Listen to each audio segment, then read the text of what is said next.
بسم اللہ الرحمن الرحیم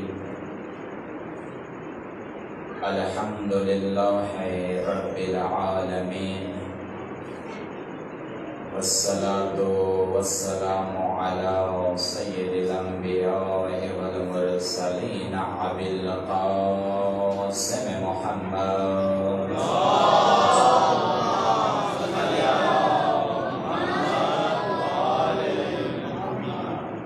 وآلہ الطیبین الطاہرین المعصومین اما بعد فقد قال اللہ تبارک و تعالی فی کلامہ المجید اعوذ باللہ من الشیطان الرجیم بسم اللہ الرحمن الرحیم یا ایہا الرسول بلغ ما انزل الیک من ربک وَإِن لَّمْ تَفْعَلْ فَمَا بَلَّغْتَ رِسَالَتَهُ۔ صلوات پڑھیے محمد و آل محمد۔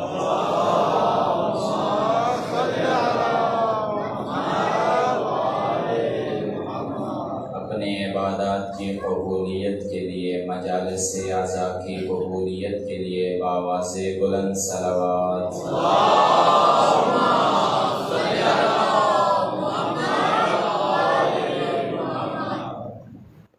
بیماروں کی شفا یابی کے لیے، جو بے اولاد ہیں ان کو اولاد کی خداوند تعالی کی جانب سے عطا ہونے کے لیے بآواز بلند صلوات۔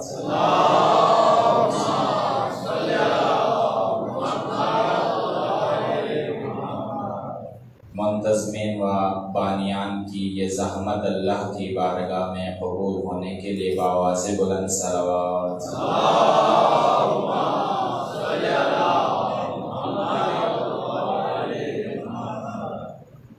اب مومنین کرام کی خدمت میں عرض کیا تھا کہ خدا نے قرآن میں انسان کی ہدایت کے لیے انفرادی نظام مقرر فرمایا ہے، اور اسی طریقے سے اللہ نے اجتماعی نظام بھی قرآن میں ذکر فرمایا ہے۔ انسان کی یہ ذمہ داری بنتی ہے کہ وہ انفرادی نظام کے لیے بھی قرآن کی جانب رجوع کرے اور اجتماعی نظام کے لیے بھی قرآن کی طرف رجوع کرے۔ اجتماعی نظام پر بہت زیادہ زور دیا گیا ہے۔ رسول اللہ صلی اللہ علیہ وآلہ وسلم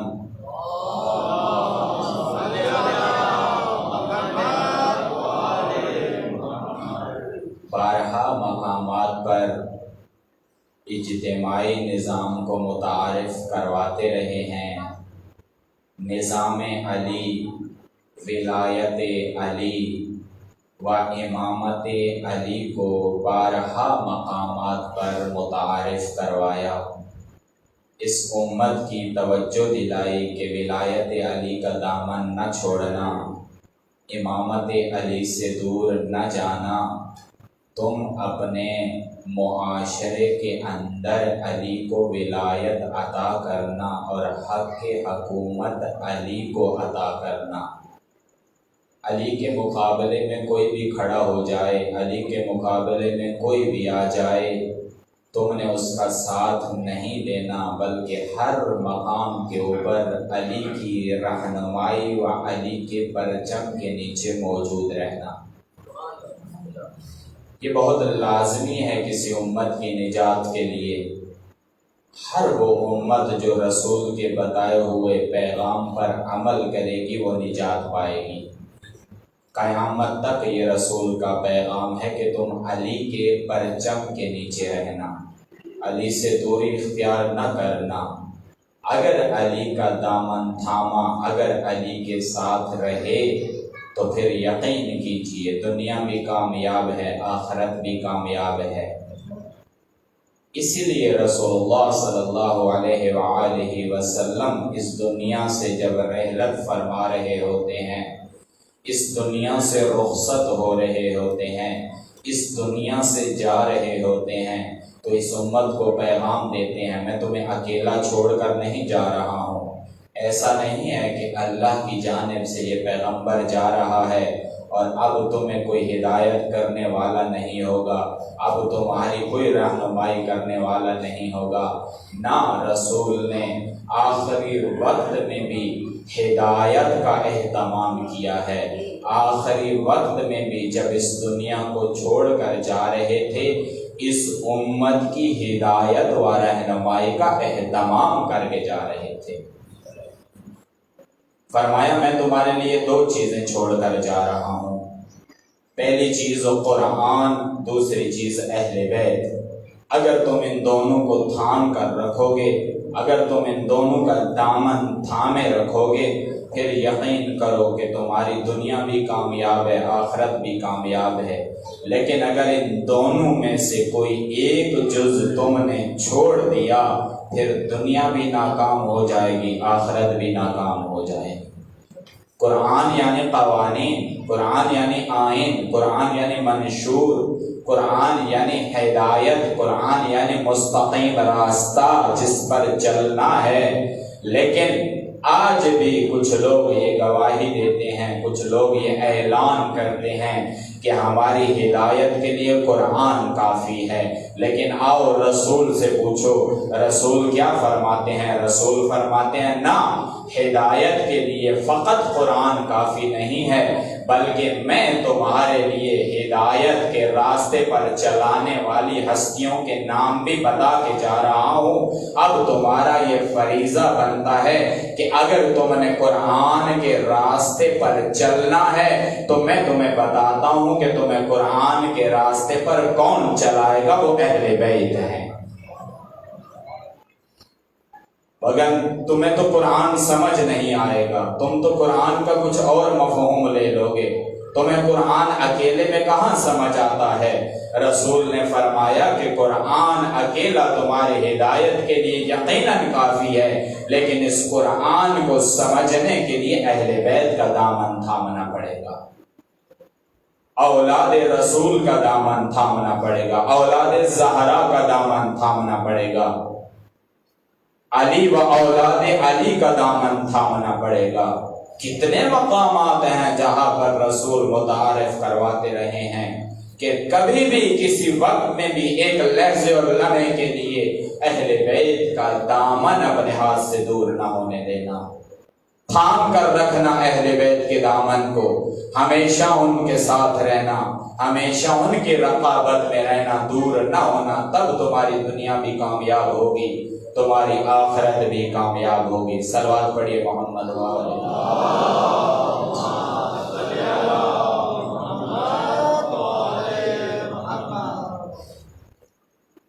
رسول اللہ صلی اللہ علیہ وآلہ وسلم و اولاد رسول کا ذکر کرنا یقیناً سخت عمل ہے، آسان نہیں ہے۔ اگر ہم تاریخ کا جائزہ لیں، تاریخ کو پڑھیں، تو کوئی شخص جو رسول کی اولاد کا ذکر کرتا تھا اس کو دھمکیاں دی جاتی تھی، اس کو مارنے کا وعدہ دیا جاتا تھا کہ تم جو علی کا ذکر پڑھتے ہو، تم جو علی کے فضائل و مناقب پڑھتے ہو، تم جو علی کا بار بار ذکر کرتے ہو، اس ذکر کا خمیازہ تمہیں بھگتنا ہوگا، اس ذکر کا اجر تمہیں یہ ملے گا کہ تمہیں شہید کر دیا جائے گا، تمہیں موت کے گھاٹ اتار دیا جائے گا، تمہیں مار دیا جائے گا، ختم کر دیا جائے گا۔ فقط اتنا نہیں، تمہاری اولاد کو بھی مار دیا جائے گا، تمہارے خاندان کو بھی مار دیا جائے گا، یا ذکر چھوڑ دو یا موت کو قبول کر دو۔ لیکن قربان جائیں، جو بھی اس ذکر کے سائے کے نیچے آیا، جو بھی علی کے پرچم کے سائے کے نیچے آیا، اس نے موت کو قبول کیا لیکن علی سے جدائی قبول نہیں کی۔ تاریخ گواہ ہے، اور آج بھی یہ معاشرہ اس مقام پر ہے کہ ایسے لوگ موجود ہیں جن سے ہضم نہیں ہوتا علی کا ذکر، جن سے احادیث رسول اللہ ہضم نہیں ہوتی ہیں، جن کو سمجھ نہیں آتی ہیں کہ تاریخ میں صدر اسلام نے، رسول اللہ نے کون سی احادیث بتائی تھی، ان سے یہ ذکر ہضم نہیں ہوتا ہے۔ اور تاریخ میں بھی یہی ہوا ہے، ایک مقام ہے عباسی خلیفہ، ظالم حکمران تخت کے اوپر حاکم ہے. یہ حاکم چاہتا یہ ہے کہ کوئی شخص بھی رسول و اولاد رسول کا ذکر نہ کرے، کوئی شخص بھی خاندان نبوت کے قریب نہ ہو جائے، کوئی شخص بھی علی کے خاندان کے قریب نہ ہو جائے، بلکہ ہر شخص علی و اولاد علی سے دور رہے. یہ عباسی خلیفہ جابر حاکم ہے اور ہر ایک کو دھمکی دیتا ہے، جو بھی علی کا ذکر کرے گا، جو بھی علی کے فضائل پڑھے گا، جو بھی علی کے گھر کے قریب ہو جائے گا، اس کو موت کے گھاٹ اتار دیا جائے گا. ایک مثال اور نمونہ آپ کی خدمت میں عرض کر رہا ہوں کہ کتنا مشکل ہے ان لوگوں کے لیے جو حقیقی معنوں میں علی کے شیعہ ہوتے ہیں، جو حقیقی معنوں میں علی کو اپنا امام مقرر کرتے ہیں. آج شیعہ اس بات پر فخر کرتا ہے کہ ہم نے علی کو اپنا امام چنا ہے. علی کو امام چننا آسان عمل نہیں ہے، مشکل عمل ہے، بہت مشکل عمل ہے، کیونکہ امام علی وہ امام ہے جو مشکل راستے پر چلنے والی ہستی کا نام ہے، اور علی کا شیعہ وہ ہوتا ہے جو اپنے امام کی پیروی میں اس مقام پر قدم رکھتا ہے جہاں علی کا قدم آیا ہوتا ہے، اس قدم سے ہٹتا نہیں ہے. جہاں علی نے قدم رکھا ہے علی کا شیعہ اس مقام پر قدم رکھے گا. جہاں جس راستے سے علی جا رہے ہیں اسی راستے سے علی کا یہ شیعہ بھی چلے گا، اپنا راستہ علی کے راستے سے جدا نہیں کرے گا. اسی لیے علی کو جب امام چنا تو ہم اس بات پر فخر محسوس کرتے ہیں، ہم اللہ کا شکر ادا کرتے ہیں کہ تو نے ہمیں امام علی عطا فرمایا ہے. ہم اس بات پر اللہ کا شکر ادا کرتے ہیں.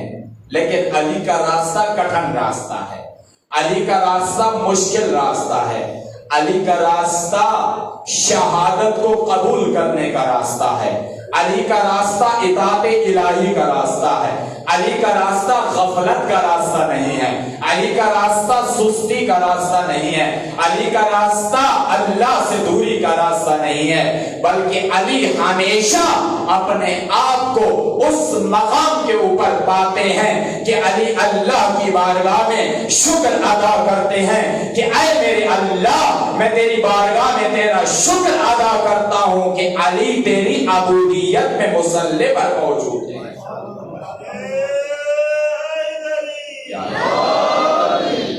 علی اس مقام پر ہے کہ اپنے آپ کو مقام عبودیت پر لا کر اللہ کی بارگاہ میں خدا کا شکر ادا کرتے ہیں کہ اے میرے اللہ، میں تیرا عبد ہوں، میں تیرا بندہ ہوں، تو میرا مالک ہے، تو میرا خالق ہے، میں تیرا عبد ہوں. عبد کسے کہتے ہیں؟ عبد کا کیا معنی ہوتا ہے؟ عبد کا معنی ہوتا ہے غلام. عبد کا معنی مالک نہیں ہوتا، عبد غلام کو کہتے ہیں. علی اپنے آپ کو اس مقام پر لاتے ہیں کہ علی اللہ کی بارگاہ میں مقام غلامی پر آ کر اللہ کا شکر ادا کرتے ہیں. مقام غلامی پر، مقام مالکیت پر نہیں، مقام غلامی کے اوپر علی اپنے آپ کو اللہ کا غلام کہتے ہیں. اے میرے اللہ، میں تیرا غلام ہوں، تو میرا مالک ہے، تو جو حکم دے گا میں وہ کروں گا. وہ مالک کی مرضی کے مطابق غلام چلتا ہے، مالک کی مرضی سے ایک قدم آگے نہیں بڑھاتا، اور ہمیشہ وہی غلام اپنے مالک کی اطاعت میں فرما بردار غلام کہلاتا ہے جو مالک کی اطاعت کرتا ہے، جو مالک کی اطاعت سے پیچھے نہیں ہٹتا، جو ایک انچ بھی مقام غلامی سے پیچھے نہیں آتا، ہمیشہ اپنے مالک کی اطاعت میں رہتا ہے. علی وہ غلام ہیں اللہ کے، علی وہ ہستی ہیں جو مقام عبودیت پر اس افضل ترین تقوی کے مقام پر آ کر اللہ کی بارگاہ میں شکر ادا کرتے ہیں. اب اگر کوئی شخص آئے اور آ کر کہے علی عبد نہیں ہے، علی مالک ہے۔ ارے بھائی علی سے تو پوچھو علی کیا فرماتے ہیں۔ علی اپنے آپ کو مقام مالکیت پر نہیں لاتے، مقام غلامی پر لاتے ہیں۔ علی سے پوچھو علی کس مقام پر اپنے آپ کو دیکھتے ہیں۔ علی مقام عبودیت پر آ کر فخر محسوس کرتے ہیں، علی مقام غلامی پر آ کر فخر محسوس کرتے ہیں، کیونکہ علی کو معلوم ہے کہ میں جس کا بندہ ہوں وہ مالک اتنا بزرگوار ہے، اتنا بزرگوار ہے کہ میں اس ہستی کے آگے غلام ہوں۔ کسی کو نہیں کہنا چاہیے علی مالک ہیں۔ خالق فقط اللہ ہے، مالک فقط اللہ ہے۔ آپ علی کی عبادت نہیں پڑھتے؟ علی کتنے مقام عبودیت پر ہوتے ہیں؟ علی مقام عبودیت و مقام مصلی پہ آ کر اللہ کی عبادت میں اس طریقے سے مشغول ہوتے ہیں کہ جب علی کو تیر لگتا ہے رسول فرماتے ہیں اگر علی کا تیر نکالنا ہے تو علی کو نماز میں آنے دو، علی کو مصلی عبادت پر آنے دو۔ علی جب مصلی عبادت پر اللہ کی بارگاہ میں تکبیرۃ الاحرام اللہ اکبر کہیں گے تب تم یہ تیر میں نکال لینا۔ علی اللہ کی طرف اتنا متوجہ ہو جائیں گے کہ علی کو یہ درد محسوس ہی نہیں ہوگا، علی کو یہ درد ہی محسوس نہیں ہوگا۔ کیوں؟ علی اپنے مالک کی جانب متوجہ ہے، علی اپنے مالک کے آگے حاضر ہو گئے ہیں، علی اپنے مالک کے سامنے مقام غلامی پر آ گئے ہیں، علی اپنے آپ کو بندہ کہتے ہیں، علی اپنے آپ کو عبد و غلام کہتے ہیں۔ تو مجھے بھی علی کا اطاعت گزار بندہ بننا ہے، مجھے علی کی پیروی میں آنا ہے، علی سے آگے نہیں بڑھنا، علی سے پیچھے نہیں رہنا، علی کے ساتھ قدم ملا کر قدم چلنا ہے۔ جو علی کی زبان سے لفظ جاری ہو جائے پھر شیعہ علی وہی ہوتا ہے کہ اس کی زبان پر بھی علی کا کلمہ جاری ہو جائے۔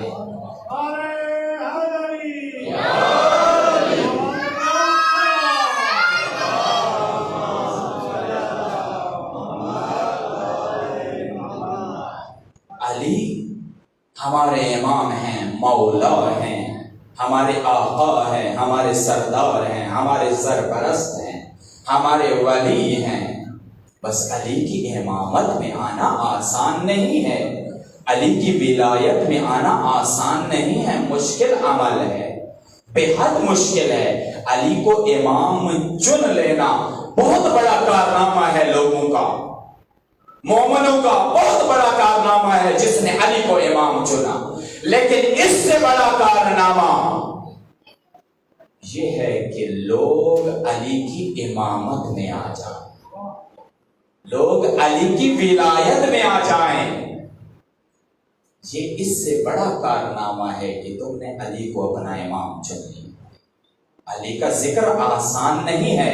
تاریخ میں عباسی خلیفہ ظالم جابر خلیفہ رہا کرتا تھا۔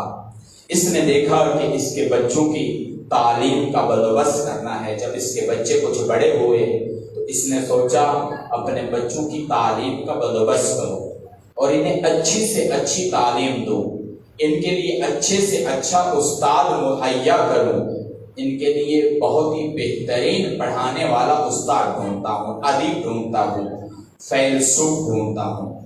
اس وقت ایک عالم مجدد محقق موجود تھے لیکن تقیہ کی حالت میں تھے، کیونکہ اس عالم کو معلوم تھا کہ میں نے پیغام اہل بیت پہنچانا ہے، اس سے پیچھے نہیں ہٹنا۔ لیکن اگر میں واضح طور پر اعلان کر دوں کہ میں اہل بیت کے پیغام کو نشر کر رہا ہوں تو یقیناً مجھے یہ پیغام پھیلانے میں مشکلات کا سامنا کرنا پڑے گا اور پھر اہل بیت کا پیغام لوگوں تک نہیں پہنچ سکے گا۔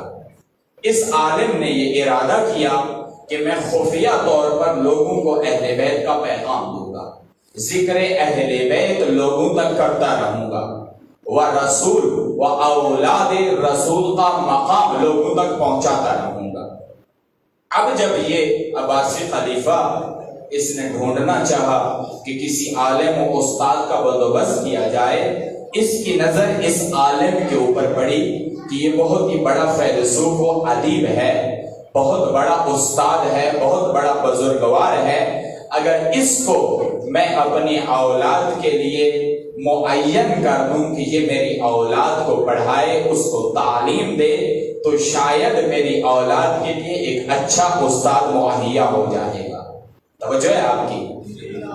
یہ وہ مقام ہے جہاں پر آپ کو بتا رہا ہوں کہ کس طریقے سے علی کا ذکر ہم تک پہنچا ہے، کس طریقے سے رسول کے فرامین ہم تک پہنچے ہیں۔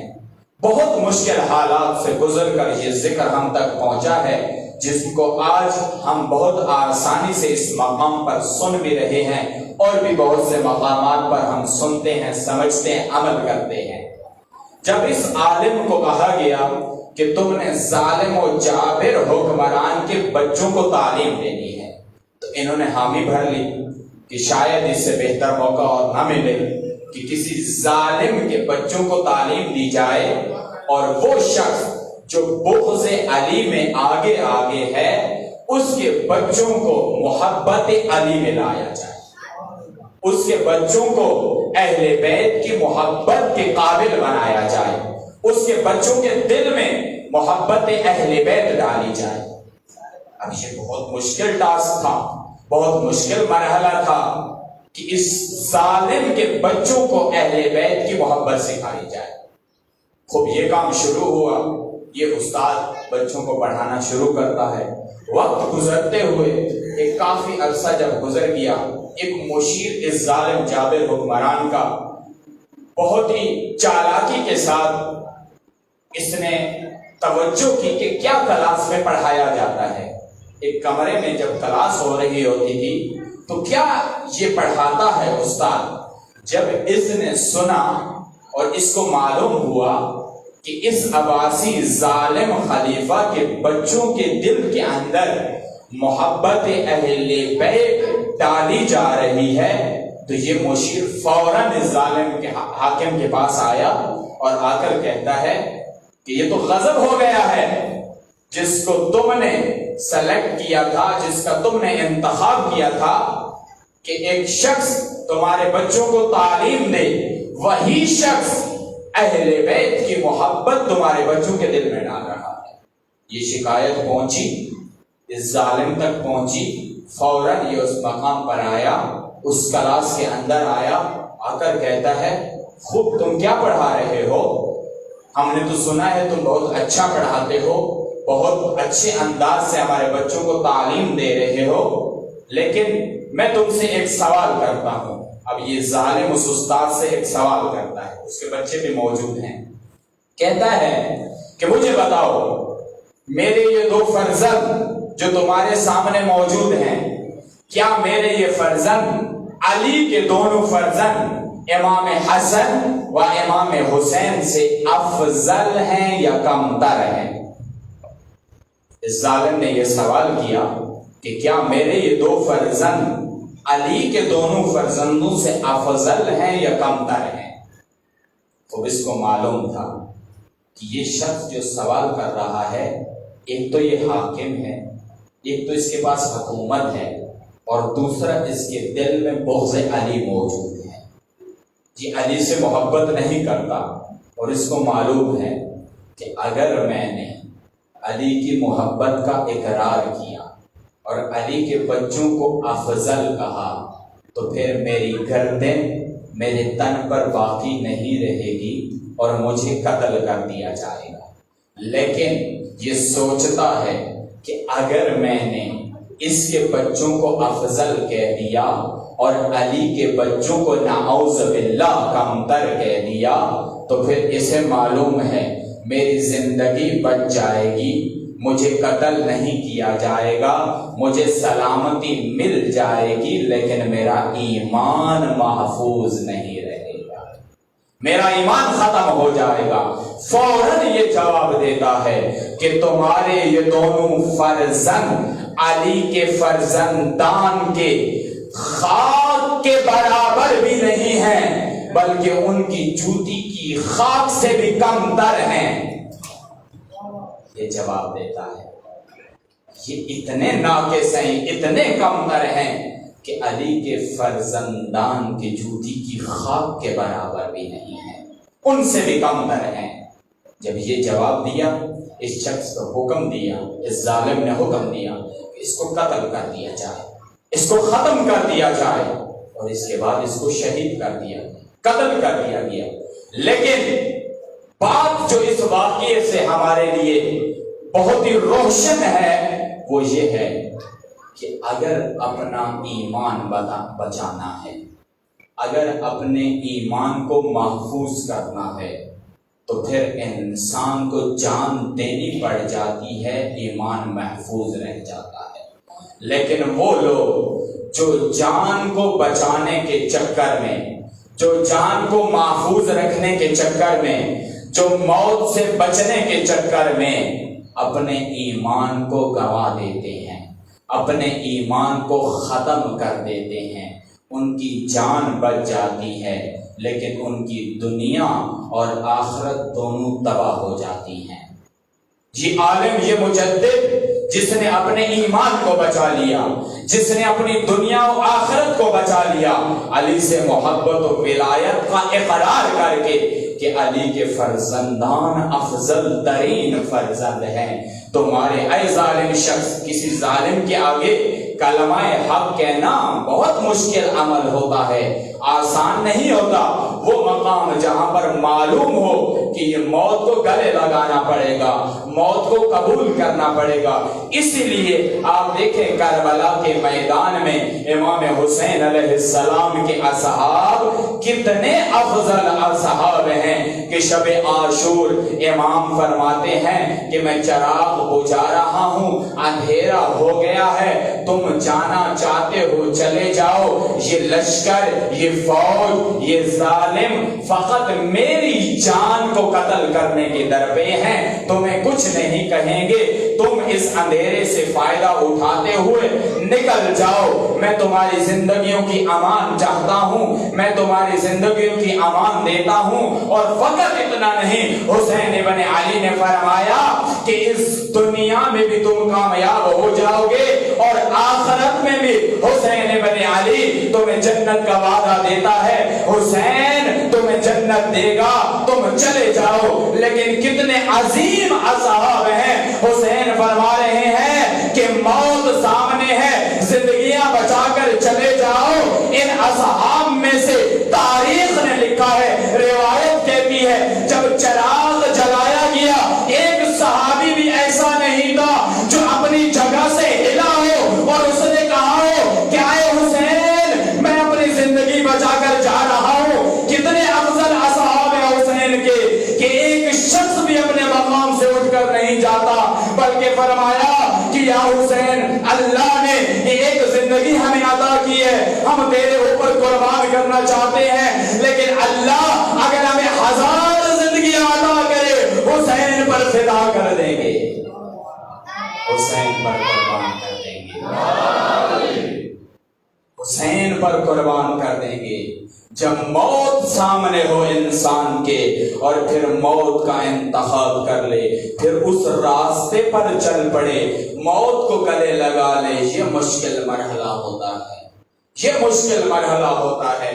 اور ولایت علی کا اقرار کرنا، ولایت علی کا نفاذ کرنا، علی کو حاکم ماننا، علی کے حاکمیت کو اپنے معاشرے میں نافذ کرنا، یہ موت کا مقام ہے، یہ شہادت کا مقام ہے، یہ راستہ موت کا راستہ ہے۔ علی کی ولایت پہ جو بھی چلا ہے اس نے موت کو قبول کیا ہے۔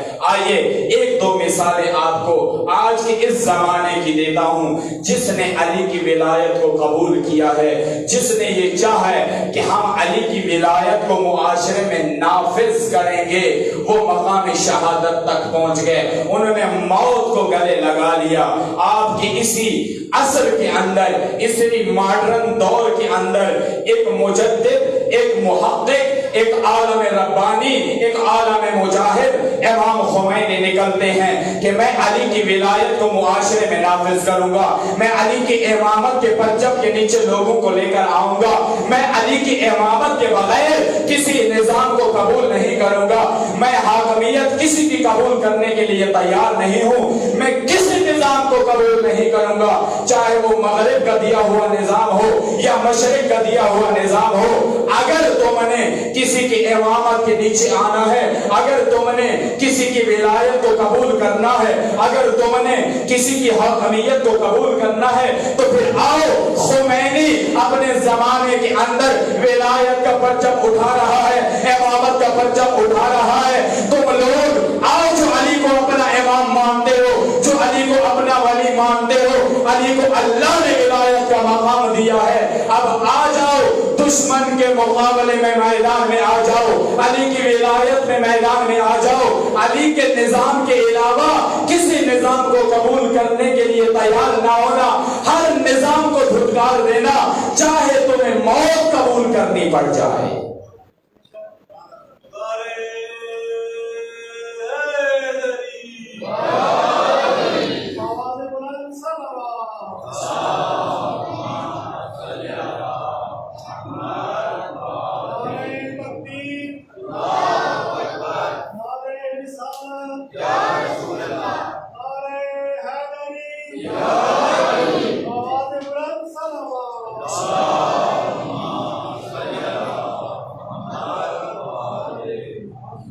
جو علی کی ولایت کے سائے میں آتا ہے موت کو قبول کر لیتا ہے، شہادت کو قبول کر لیتا ہے، اس کے لیے موت مشکل نہیں ہے، اس کے لیے مرنا مشکل نہیں ہے، مرنا آسان ہے۔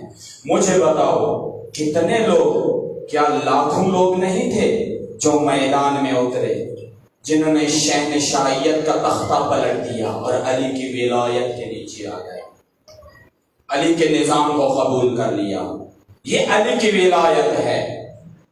علی کی ولایت پر جھگڑا نہ کرنا کہ تم بڑے علی کے ولائی ہو، فلاں علی کی ولایت کو قبول نہیں کرتا۔ نہ میرے بھائی، کسی کو اللہ نے اختیار نہیں دیا، کسی کو علی نے اختیار نہیں دیا کہ کسی کو تم بڑا مولائی کہہ دو اور کسی کو تم چھوٹا مولائی کہہ دو۔ علی کی ولایت جھگڑے کے لیے نہیں آئی میرے دوست۔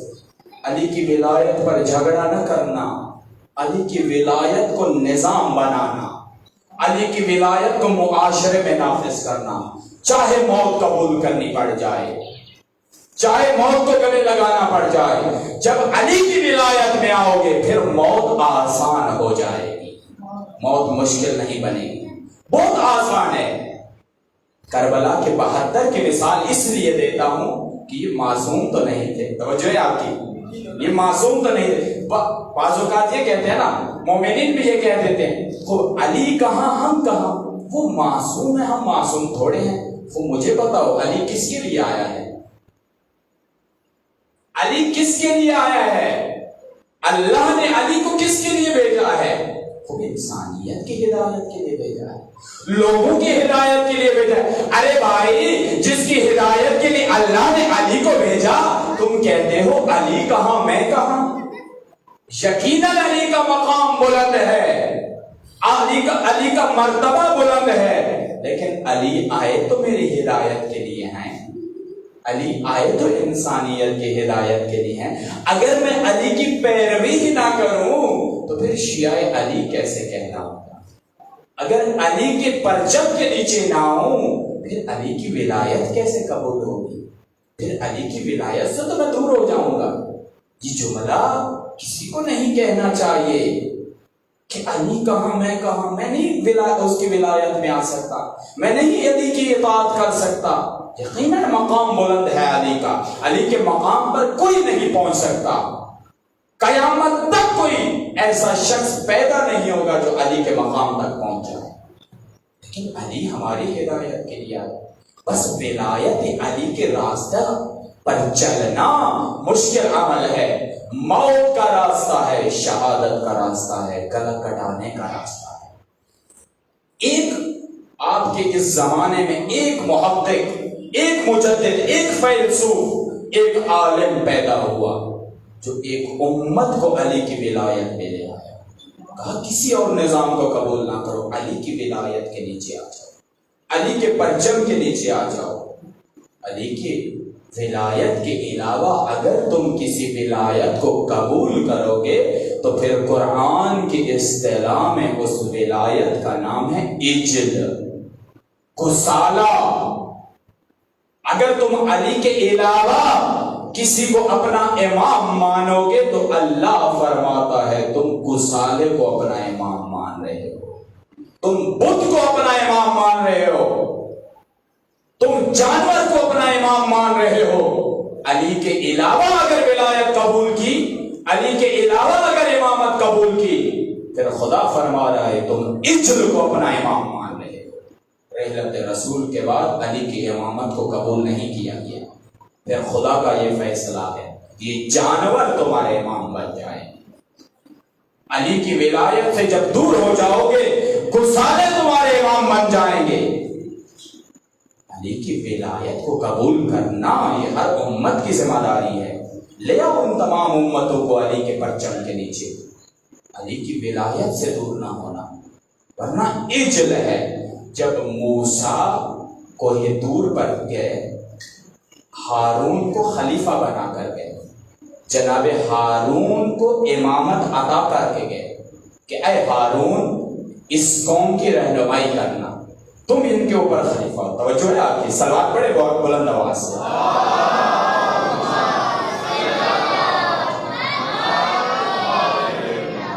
ایک مرتبہ پھر بآواز بلند صلوات.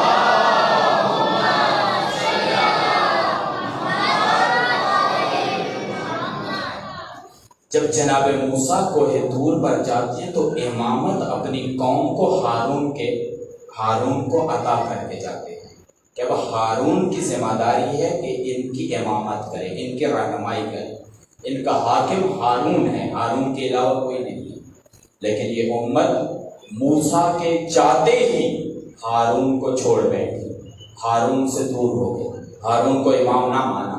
کہا اے ہارون ہم تمہیں امام نہیں مانتے. وہ کس کی سرپرستی میں آ گئے؟ کہا وہ جو گسالہ بنا ہے ہم اس کی سرپرستی میں آ گئے ہیں. اس گسالے سے دعائیں مانگیں گے، اس گسالے سے ہم سب کچھ رزق مانگیں گے، سب کچھ ہمیں عطا یہ گسالہ کرے گا، یہ جانور کرے گا، یہ عجل کرے گا. فرمایا یہ ہمارا ہے سب کچھ، یہی خدا ہے ہمارا، یہی ہماری دعائیں قبول کرے گا. تو موسیٰ کے جاتے ہی ہارون کی امامت میں تم نہ آئے، تم گسالے کی امامت میں آ گئے. پھر اللہ کا یہ فیصلہ ہے کہ جو بھی اللہ کی جانب سے امام ہوتا ہے، جو بھی اللہ کی جانب سے ولی ہوتا ہے، کوئی قوم بھی اگر اس ولی کا اقرار نہ کرے، اس ولی کو نہ مانے، تو جیسے موسیٰ کی قوم نے اس گسالے کی سرپرستی کی اور اللہ نے اس قوم پر عذاب اتارا، اسی طریقے سے جو قوم بھی اللہ کے بنائے ہوئے امام کے علاوہ کسی امام کو اپنا حاکم و سرپرست بنا لے اور اسی سے تعلقات قائم کر لے، پھر اللہ کا یہ قرآن میں وعدہ ہے جیسے میں ان گسالہ پرستوں کو سزا دیتا ہوں قیامت تک ہر آنے والی امت کو وہی سزا دے. تم گسالہ پرست ہو گئے ہو، تم علی کے نظام کے علاوہ کسی اور نظام کو قبول کر بیٹھے ہو. بس علی کا نظام دنیا میں لانا ضروری ہے، علی کی ولایت قبول کرنا ضروری ہے. فقط دل کے اندر اقرار ولایت کر لینا کتنا آسان ہے، نظام بنانا ولایت کو، معاشرے میں ولایت کو نافذ کرنا یہ مشکل عمل ہے، یہ مشکل عمل ہے. آج کتنے لوگوں کو فقط یہ علی کی ولایت کیوں کھٹکتی ہے؟ کیونکہ ان کو معلوم ہے اگر علی کی ولایت معاشروں کے اندر قائم ہو جائے تو ہم تباہ ہو جائیں گے، ہم برباد ہو جائیں گے، ہم ختم ہو جائیں گے، ہم نابود ہو جائیں گے. علی کی ولایت سخت ہے، آسان نہیں ہے. یہ جو لوگ نہیں مانتے کہ تم علی کی ولایت کو کیوں نہیں مانتے، یہ فقط آذان میں علی کی ولایت کی گواہی کو قبول بھی نہیں کر سکتے، برداشت بھی نہیں کر سکتے۔ آپ ان سے جا کے پوچھیں کہ تم علی کی ولایت کو کیوں قبول نہیں کرتے ہو؟ کیا مشکل ہے اگر کوئی کہہ دے اشہد ان علی ولی اللہ، تمہیں کیا مشکل ہے یہ بتانے کے تمہیں کہ اگر علی کی ولایت کا اقرار کوئی کرتا ہے تو ہمارے دل کے اوپر کیا گزرتی ہے، یہ تمہیں بتانے گے۔ علی کی ولایت آسان نہیں ہے۔ آپ نے اور میں نے علی کی ولایت کا دم بھر لیا، علی کی ولایت کو قبول کر لیا، آسان لگتی ہے، لیکن دشمن علی و دشمن ولایت علی سے جا کر پوچھو، علی کی ولایت انہیں بہت کھٹکتی ہے۔ وہ کون سی ولایت ہے؟ وہ ولایت ہے جو امام خمینی نے اپنے معاشرے میں نافذ کی۔ وہ ولایت ہے جو ہر یزید کو نابود کر دیتی ہے، جو کسی ظالم کو قبول نہیں کرتی ہے۔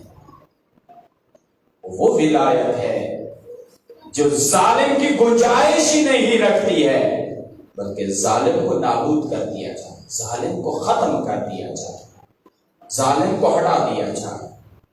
آپ دیکھیں، تاریخ پڑھیں، حضرت زہرا کا واقعہ پڑھیں، ایک بار صلوات پڑھیں محمد۔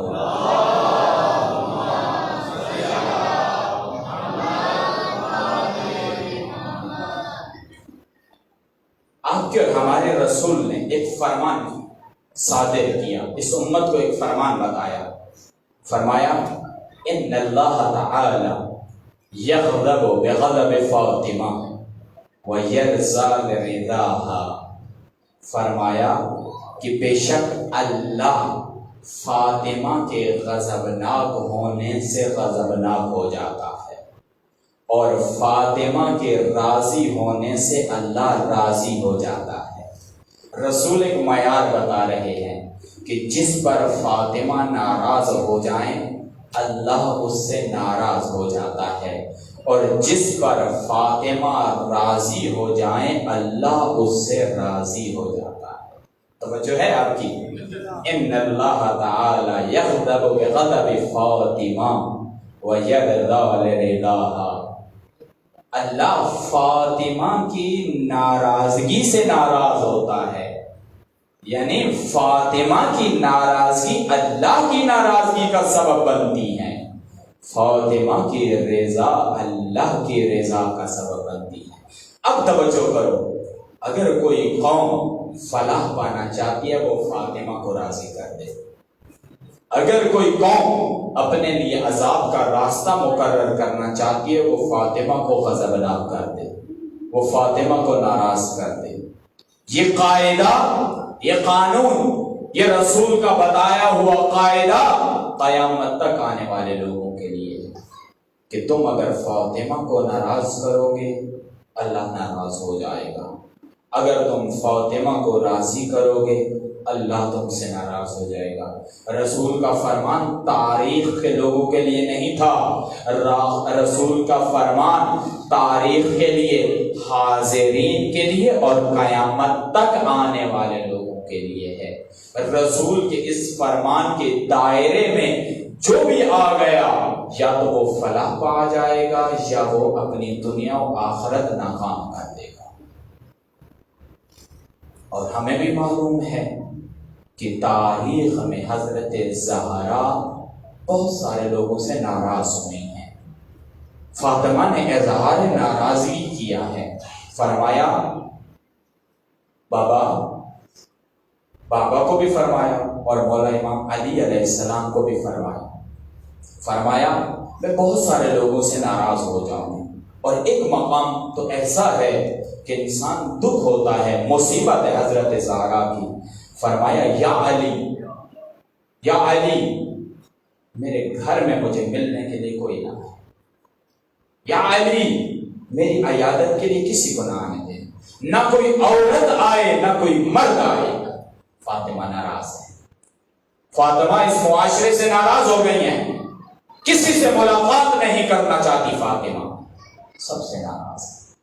فاطمہ سے سبب ناراضگی پوچھیے، یا زہرا آپ کیوں ناراض ہو گئی ہیں؟ کیا سبب بنا ہے آپ کی ناراضگی کا؟ آپ کیوں ناراض ہو گئی ہیں؟ تو فاطمہ ناراضگی کا سبب بیان کریں گی، بتائیں گی. اور فقط اتنا نہیں بلکہ عجیب ناراضگی ہے زہرا کی کہ جب وقت رحلت آتا ہے، وقت شہادت آتا ہے، زہرا علی کو فرماتی ہیں یا علی میرے جنازے میں کوئی شریک نہ ہو، میرے کفن دفن میں کوئی شریک نہ ہو، میرا جنازہ رات کو اٹھانا یا علی، مجھے رات کے اندھیرے میں دفن کر دے. ارے بھائی فاطمہ سے پوچھئے، علی کی زوجہ سے پوچھئے، سوال کیجئے، تحقیق کیجئے، جائیے اپنی کتابوں کو ٹٹولیے، پڑھیے فاطمہ کیوں ناراض تھی. فاطمہ کیوں اپنے جنازے میں کسی کو شریک نہیں ہونے دیتی؟ آپ کی کتابوں میں بھی لکھا ہے، میری کتابوں میں بھی لکھا ہے، ہماری کتابوں میں لکھا ہے، مسلمانوں کی کتابوں میں لکھا ہے. فاطمہ کی ناراضگی فقط ایک وجہ سے کہ رحلت رسول کے بعد تم نے علی کی ولایت کو قبول نہیں کیا، دوسروں کی ولایت کے سائے میں آئے. یہ فاطمہ کا دکھ ہے، یہ فاطمہ کا دکھ ہے کہ تم علی کو اپنا امام نہیں مان رہے ہو، تم علی کو اپنا سرپرست و مولا نہیں مان رہے ہو، تم دوسروں کی ولایت میں آ گئے ہو. تم نے فوراً رسول کی رحلت کے بعد ایک میٹنگ کر کے اپنا ایک امام و حاکم مقرر کر دیا اور علی کو ولایت عطا نہیں کی. فاطمہ ایک ایک دروازے پر جا کر دستک دے کر کہہ رہی ہیں کہ تمہیں غدیر کا اعلان بھول گیا ہے، کہ تمہیں غدیر یاد نہیں ہے، وہ رسول کا اعلان یاد نہیں ہے. رسول فرما رہے ہیں من کنت مولا فہذا علی مولا، رسول علی کی ولایت کا اقرار کروا رہے ہیں، تم دوسروں کی ولایت کو قبول کر بیٹھے ہو. فاطمہ کی ناراضگی غدیر کو بھولنے کی وجہ سے ہے. فاطمہ ہر اس شخص سے ناراض ہو جاتی ہیں جو غدیر کو بھول جاتی ہے. مجھے بتائیے رسول کی اس بیٹی کو کیا ضرورت پیش آئی کہ رسول کی یہ بیٹی ایک ایک در پر جا کر اعلان غدیر یاد کروا رہی ہے. اعلان غدیر یاد کراؤ. کیسے لوگ تھے؟ ابھی تو عرصہ نہیں گزرا، ابھی تو سال نہیں گزرا غدیر کے اعلان کو، لیکن کہنے لگے یا زہرا ہمیں غدیر کا اعلان یاد نہیں، ہمیں تو معلوم نہیں ہے کوئی رسول نے اعلان کیا تھا. ارے تمہاری یادداشت کدھر گئی؟ کیا ہو گیا تمہیں؟ تم غدیر کے اعلان کو بھولا بیٹھے ہو، تم غدیر سے دور ہو گئے ہو. پھر فاطمہ نے آ کر احتجاج کیا. پھر فاطمہ مسجد میں آئی. پھر آپ کی اور میری یہ معصوم بیوی مسجد میں آ کر خطبہ دیتی ہیں، لوگوں کو اعلان غدیر کی جانب لانا چاہتی ہیں. فرمایا آ جاؤ علی کی ولایت میں، پلٹ آؤ علی کی ولایت میں، علی کو حاکم مقرر کرو، علی کی ولایت میں آؤ، علی کو امام مانو. نہیں، انہوں نے جواب ساتھ نہیں دیا. جب فاطمہ تھک گئیں اور تھکنے کے بعد خیال یہ کیا کہ اب یہ لوگ ہدایت کے راستے پر آنے والے ہیں، اب یہ علی کی ولایت کو قبول کرنے کے لیے تیار نہیں. پھر فاطمہ علی کو وصیت کرتی ہیں یا علی مجھے رات کے اندھیرے میں دفن کر دے، لیکن میری عیادت کے لیے کسی کو نہ آنے دے، کوئی بھی نہ آئے جو میری عیادت. فاطمہ ناراض ہیں.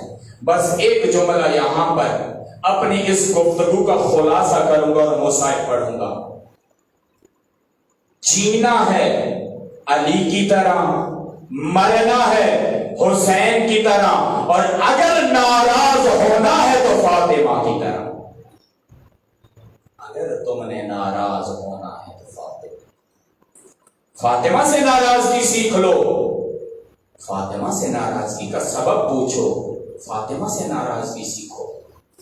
فاطمہ اس ہستی کا نام نہیں ہے جو آپ کی طرح اور میری طرح ناراض ہو جاتی ہیں۔ ہم چھوٹی چھوٹی بات پر دوسرے سے ناراض ہوتے ہیں، فاطمہ چھوٹی بات پر ناراض نہیں ہوتی۔ فاطمہ کی ناراضگی کا معیار رسول نے بتا دیا کہ اگر فاطمہ ناراض ہو گئی تو اللہ ناراض ہو جائے گا، اگر فاطمہ راضی ہو گئی تو اللہ راضی ہو جائے گا۔ فاطمہ کی ناراضگی عام ناراضگی نہیں ہے، فاطمہ کی ناراضگی اللہ کی ناراضگی کے ساتھ متصل ہے، ملی ہوئی ہے۔ سوچو سمجھو، اپنی کتابوں کو پڑھو، فاطمہ کی ناراضگی کو ڈھونڈو، پھر تمہیں آج کیوں قبر فاطمہ معلوم نہیں ہے؟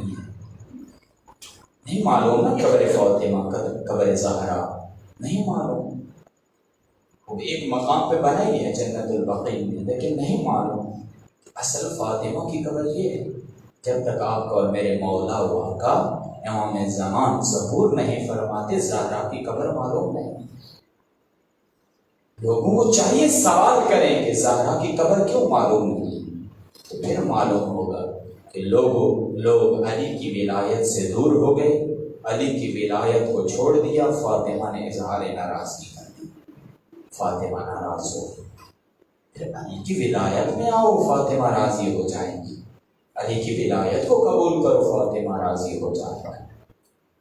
عجیب لوگ تھے۔ ایک مرتبہ حضرت زہرا جب خطبہ دے کر مسجد سے گھر میں پہنچی نا، تو دروازے سے اندر داخل ہوتے ہی زہرا صحن میں بیٹھ کر بلک بلک کر رونا شروع ہو گئی۔ اتنا بلند آواز سے گریہ کیا، اتنا بلند آواز سے گریہ کیا کہ آپ کے اور میرے مولا و آقا علی شیر خدا رونا شروع ہو گئے، علی گریہ کرنا شروع ہو گئے۔ فرمایا زہرا کیا ہوا، کیوں اتنا شدت کے ساتھ رو رہی ہیں، کیوں اتنا بلک بلک کر رو رہی ہیں؟ کیا ان لوگوں نے آپ کو حق عطا نہیں کیا؟ کیا ان لوگوں نے آپ سے اپنا آپ کا حق چھین لیا؟ زہرا نے فرمایا اگر یہ مجھے حق عطا نہ کرتے تو شاید برداشت ہو جاتا، لیکن انہوں نے مجھے دربار کے اندر کہا کہ اپنے گواہ لے کر آ جاؤ، ہم تمہیں حق ادا کر۔ فاطمہ زہرا رسول کی بیٹی سے گواہ مانگے جا رہے ہیں۔ یہ فاطمہ کی سیرت ہے مدینہ میں، اور ایک مقام ہے ثانی فاطمہ ثانی زہرا۔ کربلا کے بعد جب کوفہ کی جانب یہ قافلہ روانہ ہوا، کوفہ شام یہ قافلہ جاتا، بی بی خطبے دیتی رہی ننگے سر کے ساتھ، بغیر رضا کے ان شرابیوں کو، زانیوں کو، بدماشوں کو خطبے دیتی رہی۔ ایک روایت پڑھتا ہوں بازار کوفہ کی۔ بازار کوفہ میں جب یہ قافلہ داخل ہوا تو وہاں پر شور مچایا جا رہا تھا، بازار کو سجایا جا رہا تھا۔ کہا کہ اہل بیت آ رہے ہیں، بازار کو سجایا جائے، بدماشوں کا مجمع ہے۔ اب اس بازار میں آپ کے اور میرے مولا سید الساجدین نے داخل ہونا ہے اور پھوپھی زینب نے داخل ہونا ہے۔ عجیب منظر ہے، وہ زینب جو گھر کے اندر بھی اپنے سر سے ردا کو دور نہیں ہونے دیتی تھی، وہ زینب اب بازار میں بغیر ردا کے آ گئی ہے۔ وہ زینب ردا کے بغیر حسین کی دی ہوئی ذمہ داری کو پہنچا رہی ہیں۔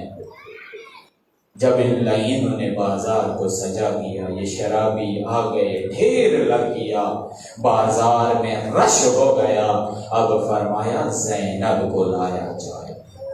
اب زینب کو اس بازار میں داخل کیا جائے. اس مصیبت کو یاد کرو، اس مصیبت کو یاد کرو جب زینب اس بازار میں داخل ہوئیں. شور تھا، غل تھا، ایک شور شرابہ تھا. عجیب زینب کے اندر ہمت پیدا ہوئی. سر پہ ردا نہیں ہے. زینب خطبہ دے کر بس کہتی ہیں اے کوفیو خاموش ہو جاؤ، زینب کا خطبہ سنو. زینب کے یہ جملے کہنے تھے کہ عجیب لہجہ تھا زینب کی زبان میں کہ یہ سارا شرابیوں کا مجمع خاموش ہو گیا.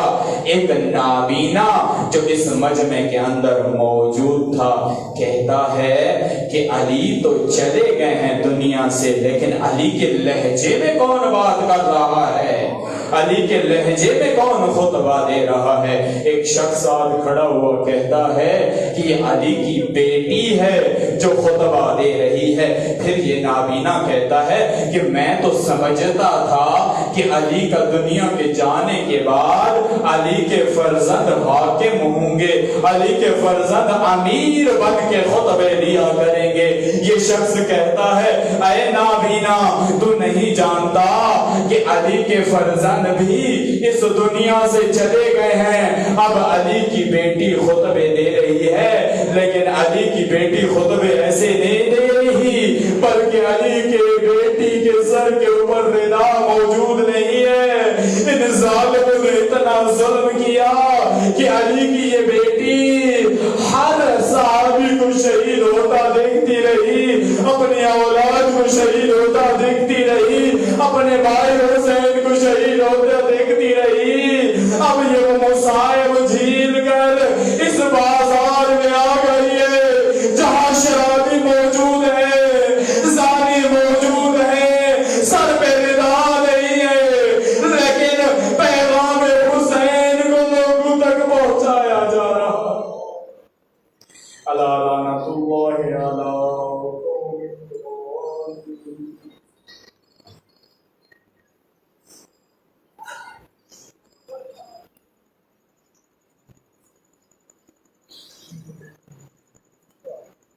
یا اللہ یا اللہ یا اللہ یا اللہ یا اللہ یا رحمان یا رحیم یا مقلب القلوب ثبت قلوبنا على دینک یا محول الحول والاحوال ثبت حالنا الى احسن الحال.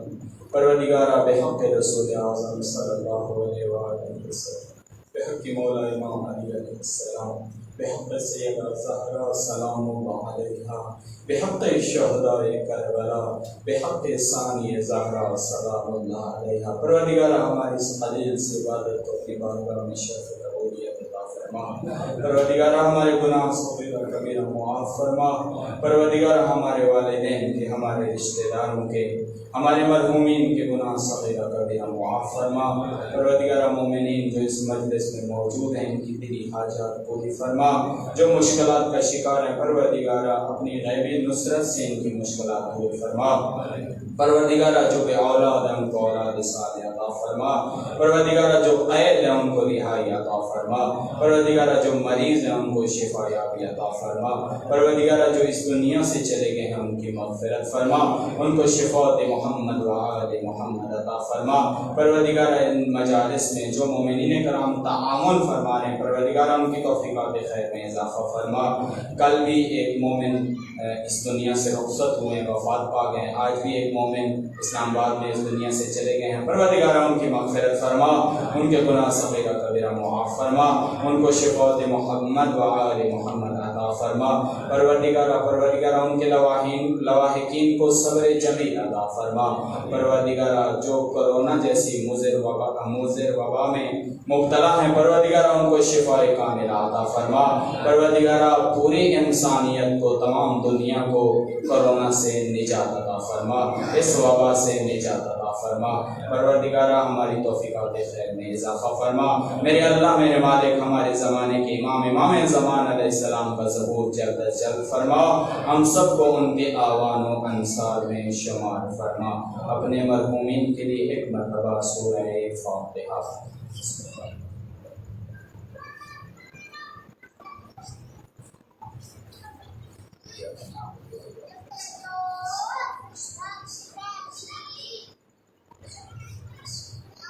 بسم اللہ الرحمن الرحیم